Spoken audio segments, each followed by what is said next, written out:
Welcome to the Bottle Poppin' Podcast, where Meg and Heather share their love for oils, friendship, and entrepreneurship. Let's get it poppin'. Hey everyone, this is Meg. Hi there, this is Heather. And we are the Bottle Poppin' Podcast. So Heather, what are we popping open today? We are popping open a bottle of Tulsi, which is also known as Holy Basil. This has easily become one of my favorites. It was not on my radar when it first came out. People went crazy in the audience of convention when this came out. Crazy. Yeah. I was like, okay, Tulsi, wow, yay. And it smells good, but oh my goodness, I use this one all of the time now. Mm-hmm. So I was one of the people who went crazy excited about it because I have used Tulsi tea for a long time, specifically for like stress management. And it's so good, so effective. So to have it in an essential oil standpoint, and I don't know if Tulsi is the same as peppermint, but like peppermint, 1 drop of peppermint is equal to 26 cups of peppermint tea. And so if I could get, reaction from a cup of Tulsi tea, imagine how much I can get from a drop of Tulsi. That was like my thinking. Okay, so let's talk about this one for a second, because Tulsi tea was what you were originally thinking, and so meant internal use. This one's a little bit confusing, I will say, on even doTERRA's website, because it does not have a supplements facts box on the back of this one. It is a 5 ml bottle, but even the 5 ml bottles will have it on the back. Mm-hmm. It is listed on the website as diffuse and topical use only. However, they specifically mention that it can help maintain oral hygiene. It suggests in the uses that you can add a drop or two you can add 1 drop to 2 ounces of water and gargle, and then I guess spit so you're not swallowing it, but it's in your mouth at that point. So is there a huge difference between the spitting and then if I was to say, press it to the roof of my mouth? Oh, look at you. You little daredevil, you. You know I have to try. You know I do. It's super interesting. It is definitely more herby. I've not tried it gargling before because I'm a rule follower. It said diffuse and topical use only. But you tell me right here that it's for oral hygiene. So giving it a try. My mouth feels very clean and fresh right now. Interesting. It doesn't taste as sweet as it smells, but the taste is not bad at all. It tastes like a flavor that you would expect for a natural toothpaste. Yeah. Interesting. So, I guess we probably should explain. I don't know if we said this, but Tulsi is holy basil. And so I would have expected it to taste like basil. But it has a little bit of a minty component to it, but it tastes herby, I guess. So a little bit like basil right now. Interesting. What? Okay, so let's describe the smell. What do you smell?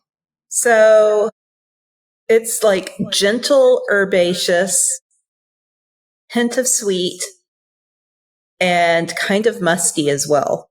I can see all of those things.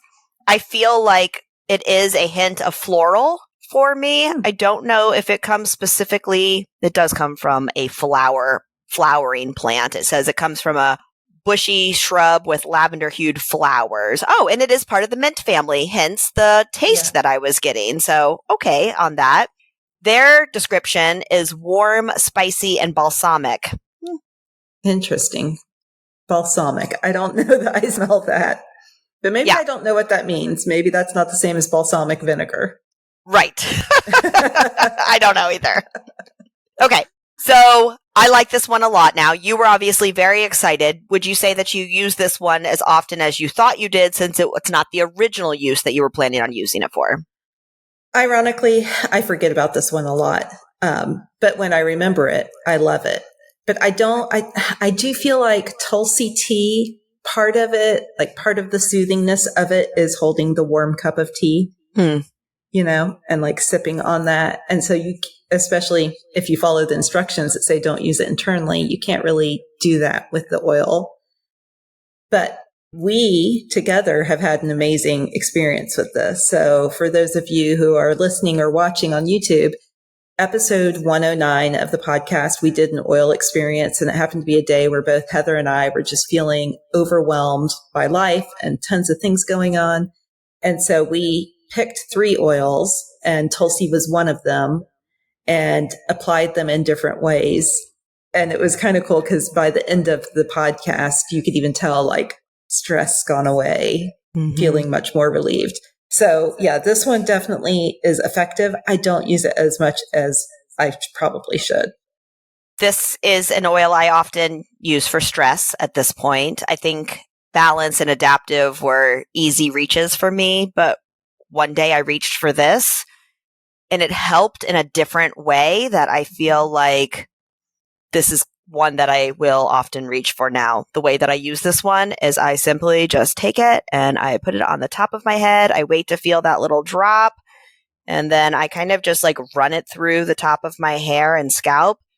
And then I'll often just kind of like breathe in from my fingers. And it's so calming. It's so calming. And I feel like it just sticks with me. And every now and then, if, you know, my head moves a certain way, my hair moves a certain way, I get a little bit of a reminder of the scent of it.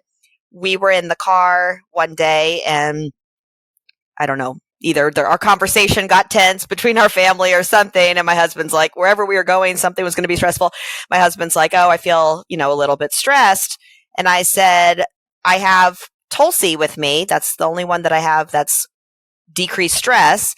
And he said, okay, I don't know what that one is. Let me smell it. And so I reach over to let him smell it and it accidentally touches his nose. And he's like, okay, sure. Well, now I'll keep smelling it.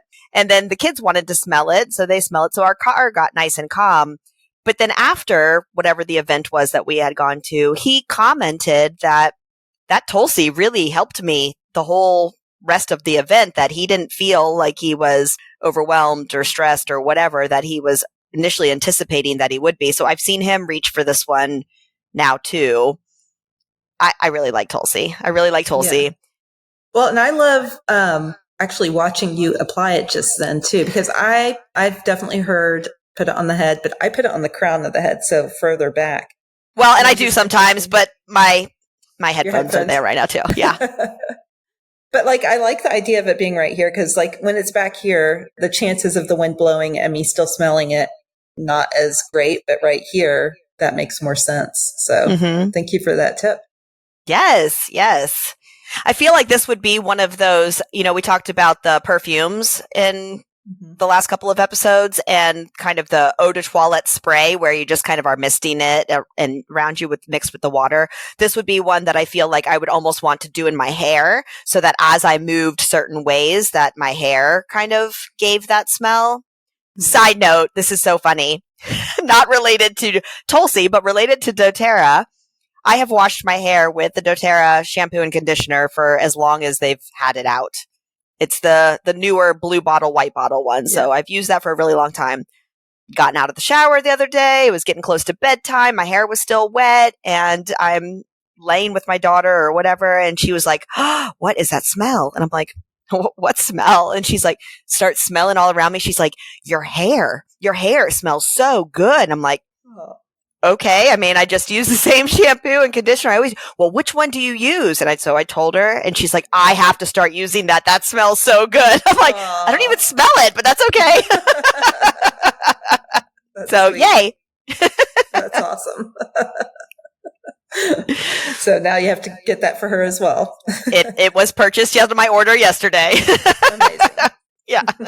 Okay. So Tulsi, this one has a history of use within Indian health practices. And so they use this for a lot of different natural solutions. It's actually referred to as the incomparable one and considered the queen of herbs. So this one is probably known to a lot of people, even though it wasn't known to me. I like hearing that oils have a long history in natural uses. I think that's cool. And specifically spiritual is what I gathered out of this one, that it's used in a lot of spiritual practices.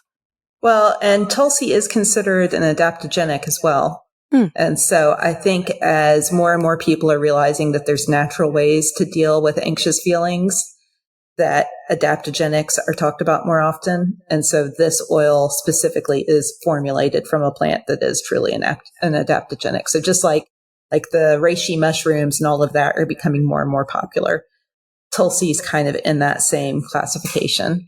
I like that. Well, and I found a diffuser blend that kind of fits up that same alley. It's called Stress Free Start, and it's 2 drops of Tulsi, 2 drops of wild orange, and 2 drops of black spruce. I have not tried this one, but it sounds like a beautiful way to start the day.